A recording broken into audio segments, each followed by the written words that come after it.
यशवंतराव चव्हाण नाट्यगृह पुणे महानगरपालिका, इथे मी नाटक पाहायला आली आहे, पण लेट झाली आहे. पहा, बाहेर कोणीच नाही आहे आणि मी मात्र लेट आहे.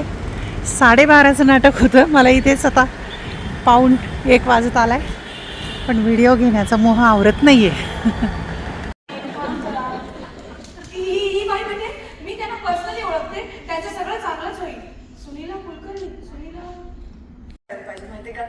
खूप चांगली मोठी मुवमेंट उभी राहू शकते.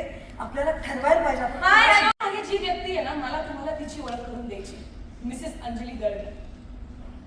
हे नाही आता बोलायचं. बंद करते.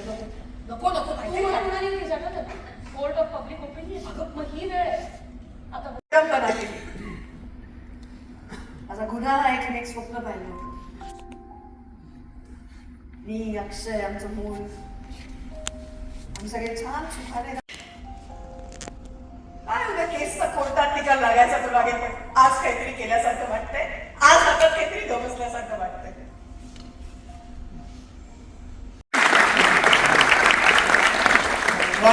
Thank you so much. मला माहिती आहे तुम्हाला सगळ्यांना भुका लागल्यात, पण एक थोडा वेळ बसून घेता का? थोडासा वेळ घेणारच आहे. सर्वोत्कृष्ट नाटकासह एकूण 7 पुरस्कार मिळाले. मी त्यांच्या वतीने थँक्यू म्हणतो. तुमच्यापैकी अजून कोणी ते नाटक बघितलं नसेल तर लवकरात लवकर योग जुळवून आणा आणि त्या नाटकाचा जरूर आस्वाद घ्या. मी 2च मिनिटात संपूर्ण कलाकारांची आणि टीमची ओळख करून देतो. मी अमेया बर्वे,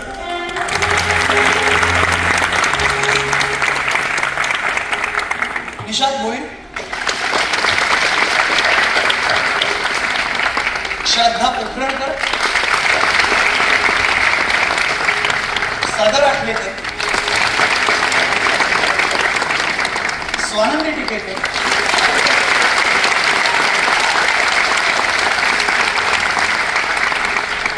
आणि स्पृहा जोशी.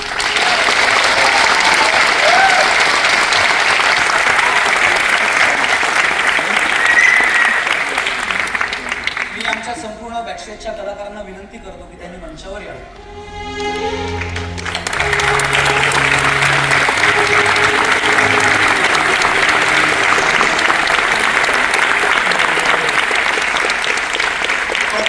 साह्य वैभव प्रसाद,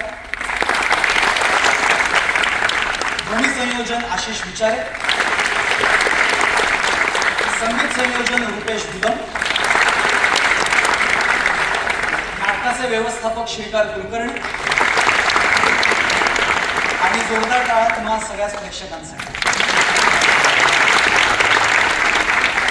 मी तुम्हाला अजिबात सांगणार नाहीये की तुम्ही कसं जगायचं, पण जर तुम्हाला हे नाटक आवडलं असेल तर जरूर आपल्या मित्रमैत्रिणींमध्ये, नातेवाईकांमध्ये याची वाच्यता करा, याच्यावर भाष्य करा.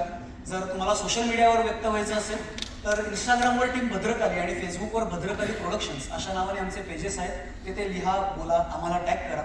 उद्या चिंचवडमध्ये रामकृष्ण मोरे सभागृहात संध्याकाळी 5 वाजता ह्याच नाटकाचा प्रयोग होणार आहे आणि 5 जुलैला रविवार आहे, संध्याकाळी 5 वाजता ह्याच नाट्यगृहात ह्याच नाटकाचा प्रयोग सादर होणार आहे. तर तुमच्या ओळखीचे नातेवाईक मित्र चिंचवडमध्ये असतील तर त्यांना नक्की उद्याच्या प्रयोगाला यायला सांगा आणि 5 तारखेला इथेच प्रयोग आहेत. अजून लोकांना सांगा. तुम्हाला परत यायचं असेल तर सोन्याहून पिवळं. भेटूयात पुढच्या.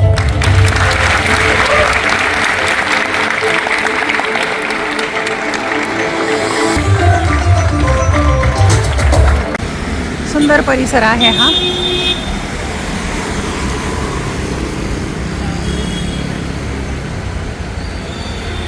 आणि अतिशय छान आहे हे नाट्यगृह आणि नाटकही खूप सुंदर होतं, छान. मला खूप आवडले. नाटक संपलंय, आता बाहेर आलेली आहे. यशवंतराव चव्हाण नाट्यगृह. हा परिसरच खूप सुंदर आहे, आवडला मला. त्या शेजारी मंदिर पण खूप छान आहे आणि अश्वारूढ पुतळा आहे राजांचा.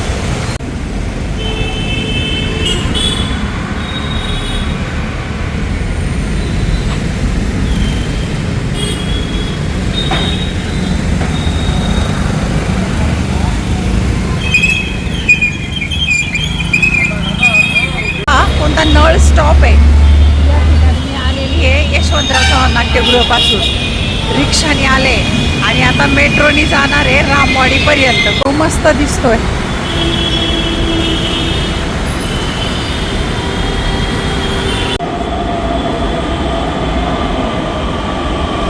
वाढता तरी वस्तूंची